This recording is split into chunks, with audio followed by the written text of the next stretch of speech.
बिस्मिल्लाहिर्रहमानिर्रहीम। आज मैं बात किसी और मौजू पे करना थी, लेकिन मुझे एक वाक़या याद आ गया।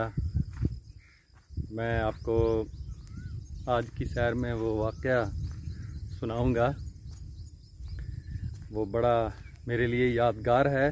मैं अक्सर उसका ज़िक्र करता हूँ जहाँ कहीं भी ये कोई हम तालीमी निज़ाम पर बात होती है, ज़रिया तालीम पर बात होती है, या कोई शख्स एतराज़ करता है ज़रिया तालीम पर, उर्दू पर, तो फिर मैं हवाले के तौर पे इस बात का ज़िक्र करता हूँ। एक दफ़ा गालिबन 2006 की बात है या 7 की है, या हो सकता है 1 साल आगे या पीछे हो। मैं टिब्बा सुल्तानपुर में पढ़ाता था उस वक्त। तो ओल्ड फिज़िक्स गैदरिंग, जो पुराने लोग हमारे ज़िक्रिया यूनिवर्सिटी शोबा से पढ़ के गए हैं, उनको इकट्ठा किया था। ये अच्छी बात है कि इस दौर में इस तरह के प्रोग्रामात हों कि किसी शोबा के पुराने लोग इकट्ठे हो जाएं और मिल एक दूसरे से मुलाकात हो जाए, वो पुरानी यादें ताज़ा हो जाती हैं। और फिर अब तो ख़ास तौर पे मेरी कैफियत तो ये है कि मैं इस चीज़ को बहुत ज़्यादा महसूस करता हूँ कि कोई पुराना क्लास फेलो मिल जाए तो ख़ुसूसियत के साथ उससे मिलूँगा, उससे बातचीत करूँगा, तबादला ख्याल करूँगा, और ऐसे लगता है कि जैसे कोई गुमशुदा ख़जाना मिल गया हो। तो मैं बहुत कदर करता हूँ ऐसे दोस्त अहबाब की जो बड़े अरसे से बिछड़े हैं और फिर कहीं मिल जाए तो यकीन करें कि वाकई कोई ऐसी नायाब चीज़ मिल गई है कि जिसकी कमी थी, जो हमसे दूर थी। तो उस कॉन्फ्रेंस में मैं और मसूद साहब हैं, हमारे टिब्बा सुल्तानपुर के बड़े अच्छे दोस्त हैं, और हम इकट्ठे वहाँ पढ़ाते रहे हैं। तो उन्होंने भी एमफिल किया है ज़िक्रिया से। मैंने एमएससी, उन्होंने एमफिल मैंने पंजाब यूनिवर्सिटी से किया। तो हम दोनों का फिर वो शोबा था, तो हमने दोनों ने जाने का प्रोग्राम बनाया। तो वहाँ पे मैंने भी एक चिट लिख के भेज दी स्टेज सेक्रेटरी को कि मैं भी बात करना चाहता हूँ। तो मुझे भी बात करने का मौका मिला। तो मुझसे जो पहले शख्स आया था, तालिब इल्म था, उसने उस शोबा फ़िज़िक्स का तारुफ़ करवाया, और उसमें उन्होंने कहा कि बड़े फ़ख्र से ये बात की कि इस शोबा में जो किताबों लाइब्रेरी है, उसमें किताबों की तादाद 7000 के करीब है। 7000 है। ये बात उन्होंने बड़े फ़ख्र से की। मैंने ये बात अपने जहन में नोट की कि मैं यहाँ से शुरू करूँगा अपनी बात। तो फिर मेरी बारी आई, मैं भी स्टेज पर आया। तो मैंने कहा जी कि मेरे पेश रहो। मुझसे पहले जो तालिब इल्म आए थे, उन्होंने बड़े फ़ख्र से ये बात की कि हमारी लाइब्रेरी में 7000 के करीब किताबें हैं। मैंने कहा कि उनके लिए तो ये फ़ख्र की बात होगी, लेकिन मेरे लिए शर्मिंदगी की बात है। मेरे वहाँ पे सामने असातिज़ा भी बैठे थे जिनसे मैं पढ़ा था। तो मैंने उनका लिहाज करते हुए, उनकी इज़्ज़त और एहतराम पर हर्फ ना आए, तो इस अंदाज से बात की। लेकिन इसके बावजूद भी नाराज़गी का इजहार चंद एक असातिज़ा से मुझे मिला, बराह रास्त तो नहीं, किसी के ज़रिए से, कि ये बात नहीं करनी चाहिए थी। लेकिन उसकी पजीराई तालिब इल्मों में बहुत ज़्यादा हुई कि जब खाने का वक्त था बाद में, तो तालिब इल्म फिर टोलियों की सूरत में तलबा व तालिबात मेरे पास आए और ये उन्होंने बातें मुझसे की। और ये जो दुख मैंने बयान किया था, मुझे लगा कि ये दुख सारा सिमट कर उन सब के दिलों में जा पहुंचा है, उनका भी यही दुख है। तो मैंने कहा ये मेरे लिए तो शर्मिंदगी का बायस है कि आपके शोबा में लाइब्रेरी में 7000 किताबें हैं, तो लोग तो चौंक के एकदम कि ये क्यों शर्मिंदगी का बायस है। मैंने कहा इसलिए कि इन 7000 में हमने कितनी लिखी है। मैं अपने असातिज़ा किराम से बहुत माजरत के साथ ये बात करता हूँ, उनकी इज़्ज़त और उनकी तौक़ीर का लिहाज करते हुए कि वो इससे बुरा ना मनाएं कि यहाँ के तालिब इल्मों ने कितनी किताबें लिखी हैं इन 7000 में से।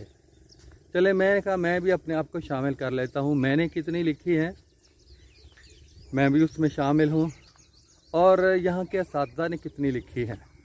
जब से ये शोबा कायम हुआ है उस वक्त से लेकर अब तक मेरा नहीं ख्याल कि 1% भी किसी ने लिखी हो। वो मकाला जात एमफिल और PhD के, वो तो एक मामूल का काम है, वो करना ही है, क्योंकि उसमें उससे डिग्री मिलती है। 5-7 मकाले इकट्ठे करके उनको देख के हम अपना लिख सकते हैं। तो मैंने तो ऐसे लिखा था एमफिल का जो था, और मैंने किसी दोस्त का भी लिखा था, वो परेशान था, तो मैंने उससे बताया कि चले मैं आपको बताता हूँ कि कैसे लिखते हैं। लिखा और ठीक ठाक वो कामयाब हो गया। तो कि कितनी किताबें लिखी हैं हमारे लोगों ने, मैंने कहा कि इसका मतलब ये है कि या तो हमने महसूस नहीं की ज़रूरत कि हम किताबें लिखें। दूसरी बात ये है कि हम ज़रूरत महसूस करने के साथ साथ हम लिख नहीं सकते, हमारे अंदर वो सलाहियत नहीं है जो अंग्रेज़ों ने लिखी है। और ये हम लिखना चाहें, हम या ज़रूरत नहीं है या सलाहियत नहीं है हमारे अंदर। सलाहियत है भी तो हम लिखना नहीं चाहते, या हमारा निज़ाम ऐसा है कि हमें लिखने के लिए आमादा नहीं करता। कुछ तो है जिसकी पर्दादारी है, कुछ तो है कि जो हमारे साथ हो रहा है। मैंने तालिब इल्मों से मुखातिब होकर बात की, मैंने कहा कि आप ईमानदारी के साथ अपना जायज़ा लें, तज्ज़िया करें कि कितने फ़ीसद आपको समझ आती है। मैंने कहा मेरे असातिज़ा किराम इंतहाई मोहतरम है, मैं निज़ाम की बात कर रहा हूँ, ना कि उनके यहाँ इस यूनिवर्सिटी की नहीं है, मैं पंजाब की भी बात करता हूँ, कायद-ए-आज़म यूनिवर्सिटी की है, इस्लामिया यूनिवर्सिटी बहावल, सभी में ये हाल है कि कितने फ़ीसद आपको समझ आती है। मैंने कहा मैंने अपनी मिसाल दी कि मैं इस ज़िक्रिया यूनिवर्सिटी में पढ़ता था, तो मैं ये हॉस्टल हैं अबू बकर हाल, उमर हाल, उस्मान हाल, ये इनके पीछे से सिर्फ हमारे दौर में अबू बकर हाल ही था, हमारे बाद में फिर साथ वाला उस्मान हाल वो बने। उसके पीछे जंगल था, मैं जंगल में जाया करता था, इम्तहान से कोई 2-3 महीने पहले शुरू किया जाना। वहाँ जाकर मैं एक चादर बिछा के पत्तों के ऊपर, दरख्त के जो गिरे हुए पत्तों के ऊपर चादर बिछा कर मैं रट्टा लगाता था खूब, और रट्टे के साथ ही मैंने ये सारा कुछ MSc की है, MPhil भी की है। समझ नाम की मुझे 2-4% समझ आई होगी, लेकिन बाकी सारा रट्टा है। और मैंने कहा कि मैं अपनी क्लास में मुझे याद नहीं है सही कि तादाद क्या थी, 60 या 70 की थी तलबा और तालिबात को मिला के। तो उसमें मैं अपने आप को काबिलियत के एतबार से पहले 10 में शुमार करता था। मेरा अपना अंदाज़ा है कि बाकी लोग मेरे बाद में ही थे, मैं 10वें नंबर पे होऊंगा या 9वें 8वें पे, यानी पहले 10 में मैं अपने आप को शुमार करता था, ये मेरा अंदाज़ा है। तो मेरा ये हाल था कि मैं 2-4%, 5 ज़्यादा से ज़्यादा मुझे समझ होगी, बाकी सारा रट्टे के साथ मैंने MSc की है। और मैंने कहा अब सूरत हाल हमारे दौर से जूं जूं दौर गुज़रता गया है, आगे वक्त गुज़रता गया है, ये सूरत हाल ख़राब ही होती गई है, बेहतरी की तरफ नहीं आई, बेहतर नहीं हो सकी। तो वो सारे चौंक के कान खड़े कर लिए, हम तनगोश होकर वो मेरी बात सुन रहे थे सारे तालिब इल्म। तो मैंने कहा कभी हमने सोचा कि ये हमारे साथ क्या हो रहा है, कभी इसका मदावा करने की कोशिश की, इसका हल क्या है, ये क्यों हो रहा है। तो मैंने कहा कि ग़ुलाम रहे हैं हम, ग़ुलाम हैं, ग़ुलामी का निज़ाम तालीम है, हमारे बाप दादा ग़ुलाम रहे हैं, सदियों की ग़ुलामी है। और अल्लामा इकबाल रहमतुल्लाह अलैह का मैंने शेर पढ़ा कि ग़ुलामी में ना काम आती हैं तदबीरें ना शमशीरें, जो हो ज़ौक़े यकीन पैदा तो कट जाती हैं जंजीरें। ग़ुलामी में है, इस ग़ुलामी में ये सोच नहीं आती कि हमारे साथ क्या हो रहा है, ना कोई तदबीर सूझती है, ना तलवार काम करती है। तो ये हम ग़ुलाम रहे हैं, इसलिए ये हमारे ख़मीर में इस तरह के सवाल आते ही नहीं हैं, ना हम अपने आप से पूछते हैं, ना दूसरों से पूछते हैं, और ना ही हम इस मुश्किल से, इस पेचीदगी से, इस निज़ाम जो एक बंजर खेत की तरह है उसको एक ज़रखेज़ खेत में तब्दील करने की कोशिश करते हैं कि उससे कुछ मिले, हमें हासिल हो। तो ये मेरी बात ऐसी थी कि ये सब सरासीमगी के साथ हम तनगोश हो के तालिब इल्मों ने मेरे ये 15-20 मिनट थे, गो के वो मुझे इशारे मिलते रहे कि आपका वक्त ख़त्म हो गया है। लेकिन फिर मैं मौका मिला था पहली दफ़ा, मैं 2-4 मिनट ज़्यादा मैंने ले लिए, से कह दिया कि बस मैं बात ख़त्म करने वाला हूँ, मैं ज़्यादा से ज़्यादा 2-4 मिनट और लूँगा। तो वो उसके बाद फिर खाने का जब वक्त था तो तालिब इल्मों का इश्तियाक मुझसे मिलने का वो दीदनी था कि एक आदमी ने ऐसे सवाल कर दिए हैं आके, ये पानी ठहरे हुए पानी में पत्थर मारा है, तो उसका दर्द हर एक महसूस कर रहा है कि वाकई ये क्या हो रहा है हमारे साथ, इसको बदलने की हम कोशिश क्यों नहीं करते। तो मैंने वहाँ पे वो भी आयत भी पढ़ी, ला युगय्यिरु मा बिक़ौमिन हत्ता युगय्यिरु मा बिअनफुसिहिम, कि खुदा ने आज तक उस कौम की हालत नहीं बदली, न हो जिसको ख्याल आप अपनी हालत के बदलने का, न हो जिसको ख्याल आप अपनी हालत के बदलने का। तो मौलाना ज़फ़र अली ख़ान का ये शेर है कि कभी हमने ये कोशिश नहीं की, ये ग़ुलाम कौम के लिए ये लिखा गया है ना, कि जिसको ख्याल कभी भी नहीं आता कि अपनी उसके साथ हो क्या रहा है और उसकी वजूहात क्या हैं, असबाबो अलल क्या है और उसका इलाज क्या है, उसका हल क्या है। तो मैंने कहा एक ही मैं नतीजे पे पहुंचा हूं, हल। ये सारा कुछ हमारे साथ ये इसलिए हो रहा है कि हम इसको अपनी ज़बान में पढ़ने नहीं पा रहे हैं।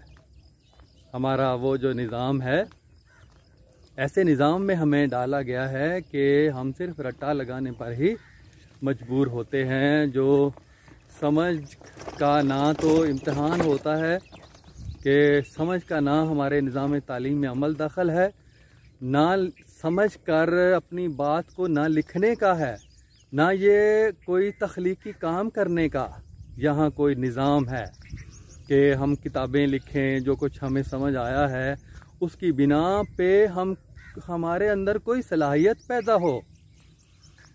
तो वो इसलिए है कि सिर्फ़ और सिर्फ अंग्रेज़ी के अंदर है। हम इसको मैंने कुरान मजीद की भी आयत भी पढ़ी कि सूरह इब्राहीम की, कि अल्लाह ताला ने जो जितने भी पैगंबर भेजे वो उस कौम की ज़बान में भेजे ताकि वो खोल के अपनी बात समझा सकें, अबय्यन अंदाज से अपनी बात को समझा सकें। तो ये हमारे साथ इस तरह से हो रहा है। आइए, मैंने कहा हम इसको बदलने की कोशिश करते हैं, एक तहरीक चलाते हैं कि हमारी कौमी ज़बान में हमारा आइन कहता है कि हमारा सारा निसाब 73 से लेकर 88 तक ढाला जाना था और उसको नाफिज कर देना था, और बहुत सारा काम हो गया, लेकिन क्योंकि क़ुव्वत नाफिज़ा उन लोगों के पास थी जो गैरों का खाते हैं, गैरों का पीते हैं, गैरों का गाते हैं, गैरों का पहनते हैं, और जो ग़ुलाम हैं, और उनके ज़रिए से वही गैर जो है वो हमारी पूरी कौम को ग़ुलाम रखना चाहते हैं। हम इनके ग़ुलाम और वो उनके ग़ुलाम, तो ये ग़ुलामी है, इस माहौल में हम रह रहे हैं। तो उनसे मैंने कहा कि हमें अपने तौर पे लिखना शुरू करना चाहिए कि हम तर्जुमा कर रहे हैं इन सारी चीज़ों का।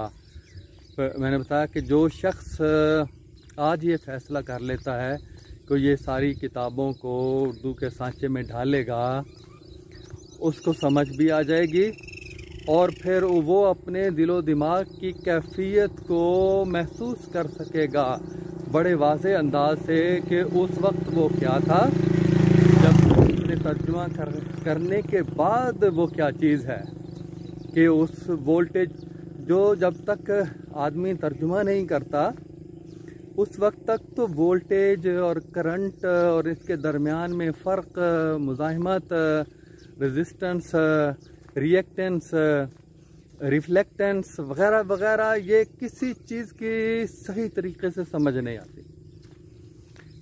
वोल्टेज का मुझे इस तरह से समझ आई। में एक किताब थी बशीर अहमद साहब की लिखी हुई उर्दू में, उसमें बड़ी खूबसूरत मिसाल दी गई थी। उसने कहा कि ये इलेक्ट्रॉनों को धक्का मिलता है, ये धक्का देने वाली क़ुव्वत है कि जैसे हम किसी रेड़े को एक दफ़ा धक्का दे देते हैं तो वो चलता चलता दूर चला जाता है, और ये जो हम धक्का देते हैं ये वोल्टेज है, और जो वो चलता चलता दूर चला जाता है उसका चलना वो करंट है, वो बरक़ी रौ है।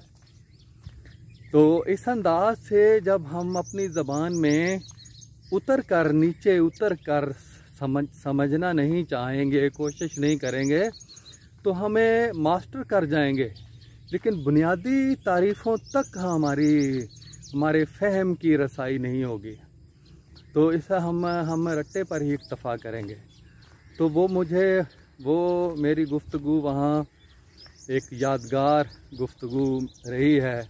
बाद में लोगों ने कुछ ने फ़ोन भी मुझे किए हैं कि सर ये जो बात आप कहते थे आपने कही है, अब तक हमारे दिल में और दिमाग में चिपकी हुई है, और हम बेचैन हैं कि जब हमें कुछ समझ नहीं आती है, क्लासरूम में भी समझ नहीं आती है, घर जाके किताब खोलें तो समझ नहीं आती है, तो हम रट्टा लगाने पर मजबूर हैं।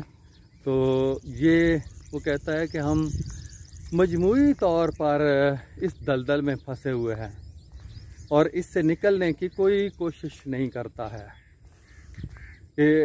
जो आप इसमें मैंने वहाँ पे बताया कि देखें कि अपने पाँव पे खड़ा होना किसको कहते हैं।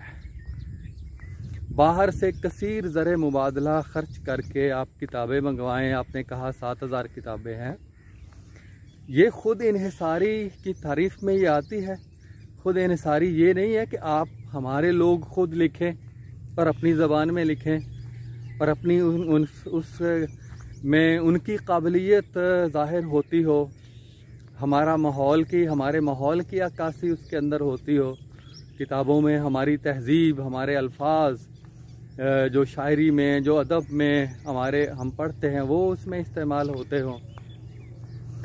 तो ये इस तरह से हम पढ़ें तो हमें समझ आती है, और उसे वही फ़हम हम किताब के अंदर मुंतकिल करते हैं। ये खुद इन्हिसारी है या अब खुद इन्हिसारी के अंदर हम रह रहे हैं? ये तो भीख मांगने की है ना, कि हम भीख बाहर से लिखी हुई किताबों पर, मैं कहा जो दूसरों की मेहनत पर अपनी ज़िंदगी गुजारने का आदी हो जाए, दूसरों की हुई मेहनत पर, तो वो किसी न किसी दिन भिखारी हो जाता है। वो निकम्मा आदमी, उसे निकम्मा कहते हैं। वो कोई जो काम ना करता हो, वो उसकी हालत कभी नहीं बदलती, बद से बदतर होती चली जाती है। तो आइए, मैंने कहा कि हम ये वादा करते हैं, फैसला करते हैं कि ये वो दौर, फिर मैंने कहा कि जब वो दौर आ गया कि ये सारी किताबें हमारी अपनी ज़बान में लिखी हुई होंगी, 7000, और ये हमारे लोगों की लिखी हुई होंगी, हमारे प्रोफेसरों की, हमारे तालिब इल्मों की, यहाँ से जो पढ़ के जाते हैं, तो उस दिन पाकिस्तान अमेरिका के बराबर सुपर ताकत, बरतानिया के बराबर, रूस के बराबर, और चाइना के बराबर, जापान के बराबर हो जाएगा। इस कौम के अंदर ये अपने पाँव पे खड़ी होगी। तहकीक, तख्लीक, इजादात के दरवाजे उस वक्त खुल जाएंगे। एक आदमी ने, जो हमारे इतने लोगों ने, जिन्होंने इतनी किताबें लिखी हुई होंगी, लिखते हुए उनको समझ आई होगी, उनको वो समझे होंगे, और उनकी समझ फिर इस तरह से एक आंधी की तरह मुंतकिल होगी दूसरे लोगों में, कि ये शऊर मुंतकिल होगा, और उस फ़हम की बुनियाद के ऊपर, जो साइंसी फ़हम है, जिसको ये साम्राज्य एजेंट कहते हैं, हम तो लोगों तक पहुंचाना चाहते हैं, ये मेयार फलां और ये इस तरह की बातें करते हैं।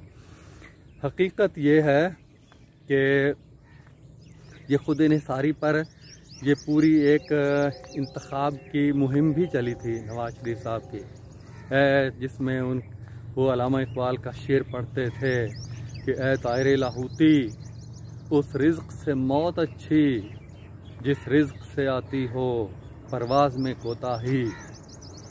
तो ये मौत का सामान तो हम खुद कर रहे हैं, कि ग़ुलामी की ज़ंजीरों में हमेशा के लिए जकड़े जाने का सामान हम खुद कर रहे हैं। और मैंने कहा कि उस ग़ुलामी पर फिर हम फ़ख्र भी कर रहे हैं। तो मैंने कहा फ़ख्र करने की चीज़ें कुछ और हैं। इंसान अपनी तहज़ीब पर फ़ख्र करता है, अपनी ज़बान पर, अपने मज़हब पर फ़ख्र करता है, और अपनी सलाहियतों पर फ़ख्र करता है। कि इस ग़ुलामी ने एक और भी हमें चीज़ दी है कि हमने अपने बारे में ये समझना शुरू कर दिया है कि ये हम नहीं कर सकते काम, ये तो अंग्रेज़ों का काम है या दूसरी कौमों का काम है, हम नहीं कर सकते। आप किसी से जाके पूछ लें, यूनिवर्सिटियों के प्रोफेसरों से, कि आप ये काम सारा कर सकते हैं। मेरा नहीं ख्याल कि कोई इतनी हिम्मत करेगा कि हम भी कर सकते। फिर ये सोचने की बात है कि क्यों नहीं कर सकते भला, कि वही इंसान हम हैं, वो उसी तरह के वो इंसान है। एक दौर में हम करते थे, वो नहीं करते थे। तो सलाहियतें जब बराबर अल्लाह ताला ने अता की हैं हमें और उनको, तो फिर वो कर सकते हैं और हम नहीं कर सकते। ये क्या बात हुई भला? इनको हम हमारे तालिब इल्मों को उस निज़ाम के अंदर हम ढाल दें कि जो खुद इन्हिसारी का निज़ाम है। तो क्यों नहीं फिर ये पहली से लेकर मास्टर तक अपनी ज़बान में पढ़ेंगे। इनकी ज़बान इतनी मजबूत हो जाएगी, अल्फाज के ऊपर इतना मलका होगा, उनके इस्तेमाल पे इतना इख्तियार इनको आएगा कि वो किसी भी चीज़ को बड़ी आसानी से अपनी ज़बान के सांचे में ढाल सकेंगे। और वो फिर वो ख्वाब, चाहे अब ये ख्वाब है, लेकिन ये ख्वाब जागती आंखों से देखने वाला ख्वाब है। तो जब ये होगा तो हम उस ख्वाब के ज़रिए देख रहे हैं कि ये पाकिस्तान जो है वो उसको सुपर ताकत बनने से कोई नहीं रोक सकता। और जब तक ये आज जो सूरत हाल है वो बिल्कुल इसके बरक्स है, और उसको उस सूरत हाल को कायम रखने के लिए, बल्कि उसकी बद से बद सूरत पैदा करने के लिए ये जो हमारे हुक्मरान तबका है, जो बाख्तियार है, ख़ुसूसन तालीम है, तो वो कोशिश कर रहे हैं कि निज़ाम बद से बदतर हो जाए, बेहतरी की तरफ ये ज़्यादा से ज़्यादा ग़ुलामी में रहें, ताकि ग़ुलामी के आदी हो जाएं, इस कदर आदी हो जाएं कि इनके ये सोचना ही बंद कर दें कि हम, वो जूते मारने वाली एक मिसाल है कि जूते ज़्यादा बढ़ा दो लेकिन करते रहो, ये हमारे साथ ये जुल्म करते रहो, ये सज़ा हमें ज़रूर दो, लेकिन हमारा वक्त ज़ाया होता है, जूते मारने वालों की तादाद बढ़ा दो। तो यही होता रहेगा। तो हमें सोचना होगा, समझना होगा और एक ज़िंदा इंसान होने का सबूत देना होगा। ऐसा इंसान जिसके खुलियात मुतहर्रक है, ऐसा नहीं कि जिसके खुलिये जामद हैं, जिनके अंदर सोचने समझने की सलाहियत मादूम हो चुकी है। तो इंशाअल्लाह वो वक्त ज़रूर आएगा कि जब ये जागती आंखों से देखा जाने वाला ख्वाब शर्मिंदाए ताबीर होगा और हम सुपर ताकत के मनसब पर फायज़ होंगे।